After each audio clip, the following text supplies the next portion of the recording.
Our today's story is about a girl who defied the ocean. Bethany was born in 1990 in Hawaii, where the waves were perfect for surfing. She loved the ocean more than anything, and by the time she was 13, she was already winning competitions. Everyone knew she was going to be a big star one day. But one morning, something happened that no one could have imagined. It was October 31st, 2003, and Bethany was out surfing with her friends. The sun was shining, water was warm, and everything seemed to be perfect. But as she lay on her board, waiting for the next big wave, out of nowhere a massive tiger shark surged from the depths with terrifying speed. Its jaw clamping down on Bethany's arm in a brutal, unthinkable movement. In just a few seconds, the shark bit off her entire arm and swam away. She was rushed to the hospital, losing a lot of blood, but she survived. Now, most people would be terrified of the ocean after something like that, or they might think their dreams were over. She also could have given up surfing forever, but even though Bethany had lost an arm, she did not lose her self-image. She thought, I may have lost an arm, but I am still a surfer. Getting back to water was not easy. Without her left arm, it was hard to balance on the board and even harder to paddle out into the waves. She fell off a lot, and there were days when nothing seemed to go right. But she didn't give up. She kept trying and trying, practicing day after day. And just 3 months after the shark attack, Bethany did something that amazed the entire world. She entered a surfing competition. Everyone was watching, wondering how a girl with only one arm could compete. But Bethany was not scared. She paddled out with the other surfers and caught wave after wave. She didn't win that day, but placing 5th was a huge victory. It was not about winning a trophy. It was about proving to herself and the world that she could still be the surfer she always dreamed of being. As time went on, Bethany's story spread all over the world. She wrote books, gave talks, and became an inspiration to millions of people. Bethany Hamilton's story is inspirational because of the way she saw herself. She did not see herself as a victim or someone held back by her circumstances. Instead, she chose to see herself as a strong, capable surfer, and that is exactly what she became. Bethany's story shows us something very powerful. And in fact, it has changed the way I approach my daily life. The way we see ourselves shapes our entire lives. And here is the most crucial question for you. What do you see when you look at yourself? Do you focus on your limitations, or do you believe in your ability to rise above the challenges? Like Bethany, your self-image drives your productivity as well as your life. When you see yourself as capable, you are more likely to take on challenges and push through obstacles. Changing how you view yourself is the first step to unlock your full potential. So, what does this mean for you? Imagine looking into a mirror that reflects not just your appearances, but your thoughts, beliefs, and dreams. It's showing what do you think, what do you believe in, and what do you want to be. This reflection is your self-image, the mental picture you have of yourself. It shapes how you view your abilities, appearance, and even your potential. Now let me ask you, when you look at your mental mirror, what do you see? Do you see someone who is capable, driven, and ready to take on the challenges? Or do you see someone who is held back by doubts and fears? Understanding this is the key to unlock your productivity. And why this is so important? Think of your self-image as the director of your life's movie. It sets the tone and decides whether you play a hero or a sidekick. How often do you catch yourself thinking, I am not good enough, or I'll never get this right?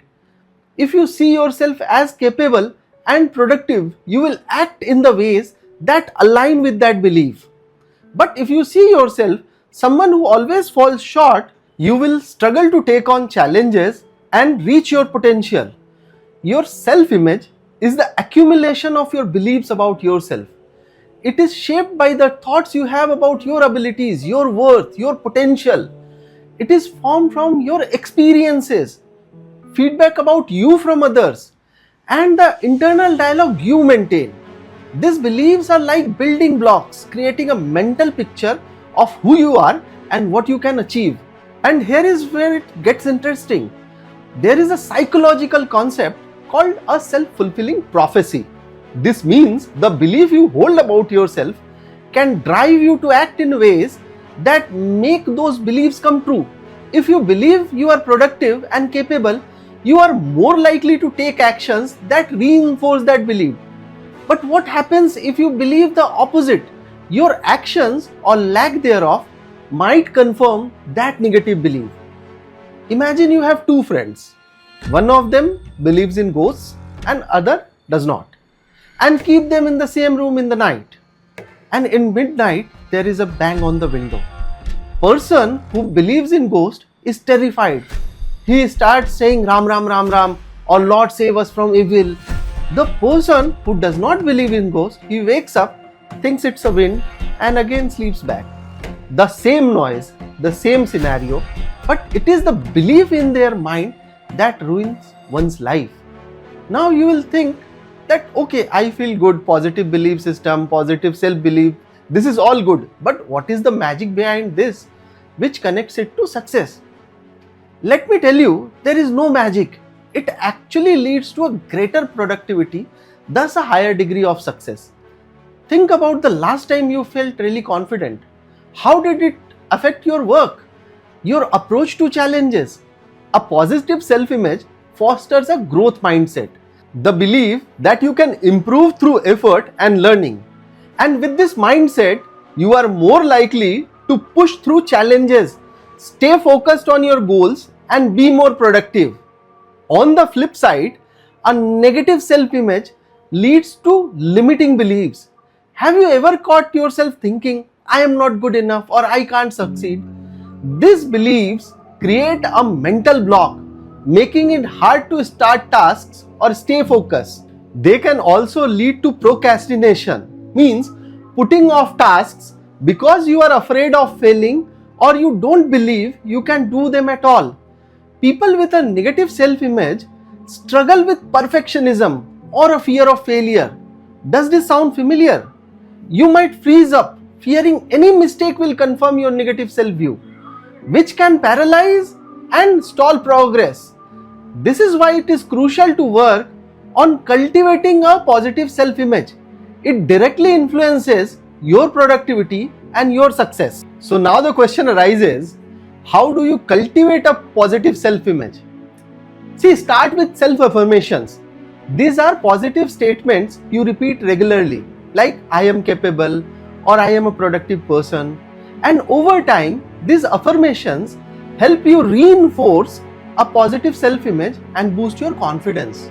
Do you already use positive affirmations in your daily routine? Yes or no? Let me know in the comments and mail me if you need a curated list of these affirmations for different scenarios.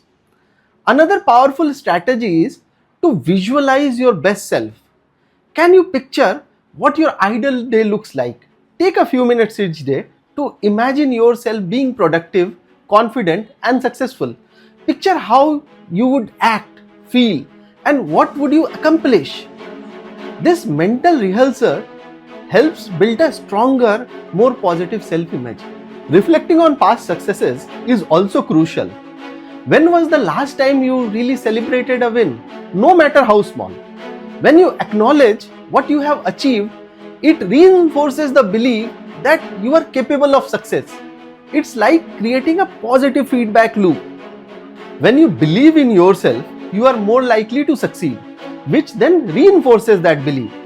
And one often overlooked factor in building a positive self-image is self-compassion. This means being kind to yourself, especially after setbacks. Tell me, how do you usually talk to yourself when things don't go as planned? It's easy to be hard on yourself, but beating yourself up only reinforces a negative self-image. Instead, treat yourself like a friend who is going through a tough time. with understanding, encouragement, and a focus on what you can learn from that experience. Self-compassion helps you maintain a positive self-image even when things are not perfect. Tell me, how would your productivity change if you were just a bit kinder to yourself? It keeps you away from getting stuck in a cycle of negative thinking and allows you to bounce back more quickly from setbacks. And finally, remember, your self-image is not set in a stone. It can be changed, shaped, and molded into what you want it to be. Let me tell you my story. I started my business journey in 2007, and from the very beginning, I always had this dream of sharing what I have learned over the years. But I never took that step. Why? Because deep down, I did not believe that I'd succeed. My self-image was not that of a mentor or a leader. I always thought who would listen to me, so I shied away from sharing anything. Then 2020 came. I had severe COVID with a fever of 104. Honestly, I thought I might not make it this time. And during that time, I had one thought that stuck with me. What if I go leaving all this knowledge with me? What if I never get the chance to share what I have learned? Then after recovering, I started my learning journey. But the truth is, even then, I procrastinated for another 4 years. Doubt still haunted me. Would anyone care? Would I succeed? But here is where my turning point came. After continuous learning and encouragement from my mentors, I had an epiphany. It's not about whether I'll succeed or fail. The real point is that I have started something I have always wanted to do. My self-image shifted from someone scared of to failure to someone taking action no matter the outcome. That shift changed everything. I stopped worrying about being perfect, stopped holding myself back with doubts. This journey taught me that our self-image, the way we see ourselves, directly affects what we do or we don't do. I had to learn that the person I wanted to become was already inside me, just waiting to be let out. And if I could do it, so can you. Whatever it is you want to start. The key is how you see yourself. Because once you see yourself as capable, the actions will follow. Thanks for watching. See you in the next video. Bye-bye.